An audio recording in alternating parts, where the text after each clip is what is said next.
Do you want to learn how to use Substance Designer to create interesting materials which you can use to apply to things like environments or props? Well, in this Intro to Substance Designer tutorial, Anthony Carmona will walk you through the process on how to get started in making materials in Substance Designer. Click on the link below now to start learning how this is done.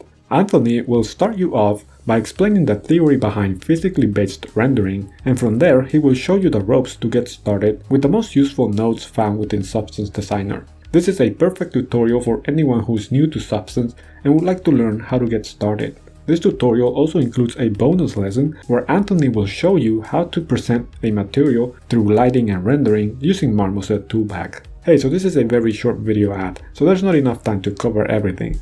Click on the link in the description now to get started.